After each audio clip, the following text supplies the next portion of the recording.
Salut à tous et bienvenue dans cette nouvelle vidéo. Comme convenu, on se retrouve pour faire un petit bilan, un petit point après 15 jours d'utilisation du Poco X3 NFC. Il s'agit d'un smartphone qui a été présenté il y a peu de temps sur ma chaîne. La mise en ligne de la vidéo a pris un petit peu de retard, du coup les deux vidéos sont assez proches. Quoi qu'il en soit, rassurez-vous, j'ai quand même pu m'en servir pendant 14-15 jours facilement. Et du coup, je peux vous faire un petit retour assez pertinent et au moins un premier avis qui sera plutôt cohérent et qui vous permettra, je l'espère, de choisir ou non ce smartphone. Je le rappelle, le Poco X3 NFC en version 64 Go est proposé à 229 €. Cette version était même proposée à 199 € pendant une seule journée, donc il fallait vraiment en profiter. Et la version la plus haut de gamme, qui est proposée avec 128 Go d'espace de stockage, est quant à elle à 249 € directement sur le site officiel de Poco. Et c'est sincèrement un produit qui est super intéressant. Franchement, j'ai déjà testé beaucoup de smartphones de ce type-là. Il y a toujours eu énormément de désillusions, énormément de concessions faites par les constructeurs. Et bah pour le coup, le Poco X3, c'est quasiment un sans faute.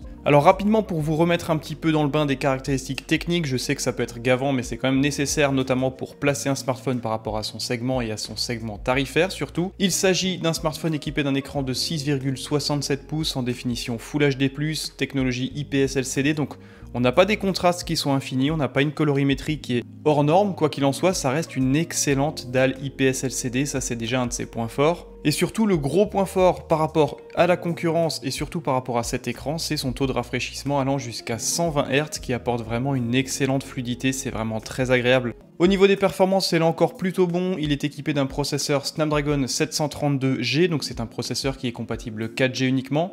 Pas de 5G disponible sur le Poco X3 en version NFC. Et pour la partie graphique, c'est un GPU Adreno 618 qui là encore fait largement le boulot. J'ai vraiment été surpris notamment par les performances graphiques de ce smartphone. Concernant la captation photo, c'est un petit peu moins glorieux. Le capteur de 64 mégapixels de fabrication Sony qui propose une technologie de pixel binning. Le gros point fort bien sûr de cette technologie de pixel binning, c'est de générer des photos qui sont moins sensibles au bruit numérique, moins de montée en ISO et qui sont du coup beaucoup plus propres et bien plus exploitables. Alors bien évidemment, ça fait largement le taf. Je vous ai d'ailleurs partagé des photos sur Twitter et sur Instagram faites avec ce smartphone que j'ai comparé avec mon iPhone 11, que ce soit en mode grand angle, en mode nuit, etc. Et vous avez systématiquement choisi les photos du X3, donc c'est assez surprenant. Par contre, le deuxième capteur de 13 mégapixels, optique ultra grand angle avec une ouverture à f2.2 est quant à lui plutôt anecdotique. Ça manque un petit peu de piqué, ça manque un petit peu de cohérence, notamment dans la colorimétrie, etc.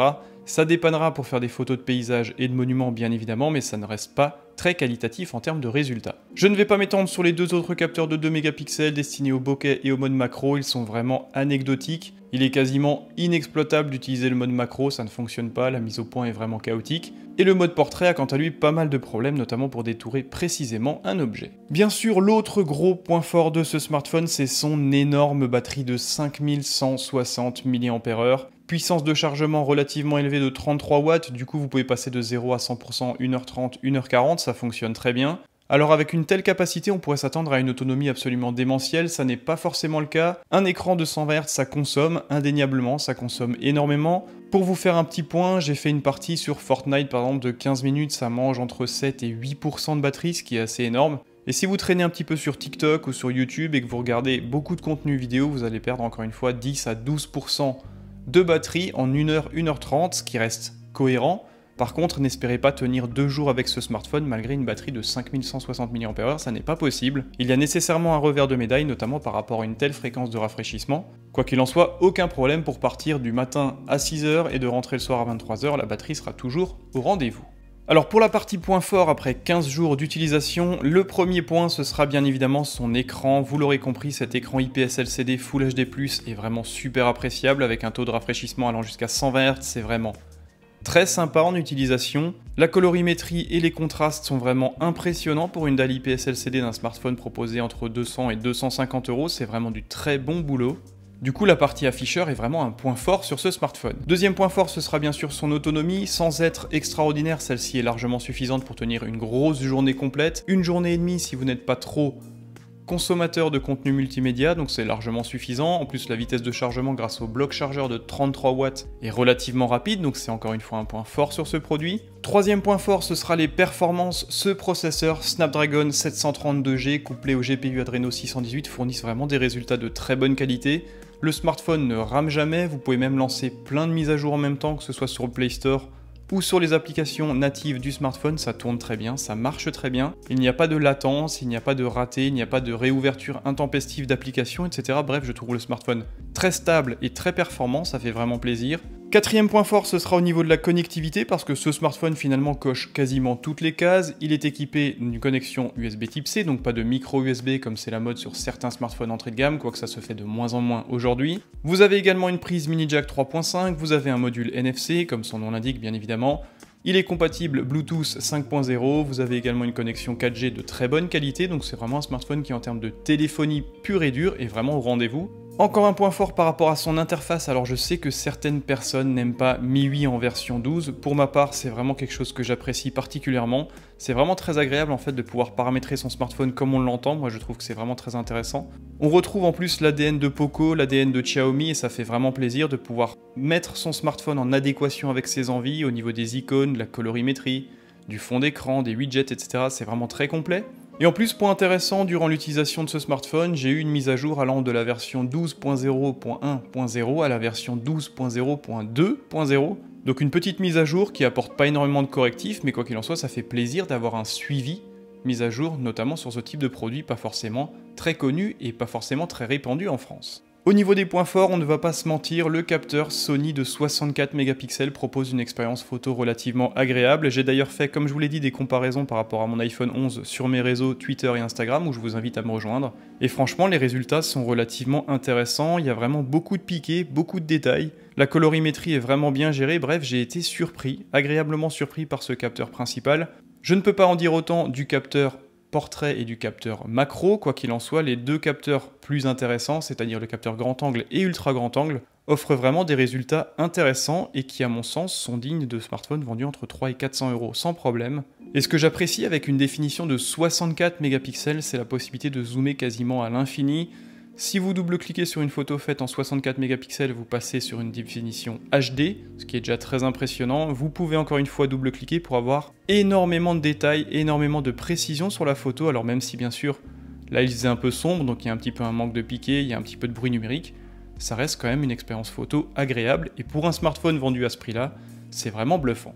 Et bien sûr, en dernier point fort, vous l'aurez compris, c'est son placement tarifaire. Cette version était même proposée à 199 € et là pour le coup, il n'y a aucune concurrence sur le marché. Ça c'est clair et net, même à 229 €, il est dur de trouver un smartphone plus cohérent et plus polyvalent que celui-ci. Donc si vous cherchez un produit intéressant qui propose un bel écran, une polyvalence photo malgré tout relativement présente, même si 2 capteurs sur 4 sont plutôt à oublier, et qui offre une bonne autonomie avec des performances graphiques de bon niveau, ce smartphone est peut-être l'alternative pour vous. Au niveau des points négatifs, il y en a également, il faut pas se mentir. Le premier, ce sera ce design du module photo, franchement c'est relativement disgracieux. Moi je ne trouve pas ça très joli, en plus il dépasse énormément de la coque, c'est vraiment un énorme module photo. Donc la partie design pour moi n'est pas un point fort sur ce smartphone, c'est plutôt un point faible, et également la tendance qu'il a à accumuler les traces de doigts, je pense qu'il n'y a aucun traitement oléophobique sur la coque, et ça devient vite assez désagréable. Je vous en ai parlé juste avant, il s'agit du capteur macro qui est quasiment inutile, la mise au point est quasiment impossible à faire, le rendu n'est pas extraordinaire, on va pas se mentir, avec 2 mégapixels on peut pas avoir une définition et un piqué digne de ce nom, donc c'est vraiment du gadget. Le second capteur photo de 2 mégapixels qui gère la partie portrait, donc qui est censé générer un bokeh, un flou d'arrière-plan autour du sujet et également assez chaotique. Le détourage n'est pas forcément précis, alors ça peut faire de beaux effets, ça peut faire des effets satisfaisants pour partager sur les réseaux, quoi qu'il en soit en termes de photographie pure et dure. On est loin des meilleurs smartphones du moment, mais après au niveau tarifaire, on est également loin des meilleurs smartphones du moment. Autre point qui m'a un petit peu déçu, bien ce sera son encombrement, c'est vraiment un énorme smartphone. Je ne sais pas pourquoi les smartphones d'entrée de gamme doivent toujours être énormes. Ce smartphone avec une dalle de 6,67 pouces est vraiment très grand. Il est relativement lourd, alors même si le poids est bien réparti, ça reste un smartphone qui est quand même très massif, très grand. Et enfin, dernier point faible qui n'est pas vraiment dramatique, mais si vous consommez du contenu multimédia, si vous passez des heures à jouer à Fortnite ou même si vous traînez sur TikTok, Instagram, etc., c'est un smartphone qui va avoir tendance à chauffer. Donc ça, c'est directement lié à son processeur et à sa puce graphique. Ça n'est pas dérangeant, mais pour ma part, je trouve que l'expérience est assez désagréable quand vous commencez à avoir les doigts assez chauds. C'est fréquemment le cas au niveau des capteurs photo ou juste en dessous.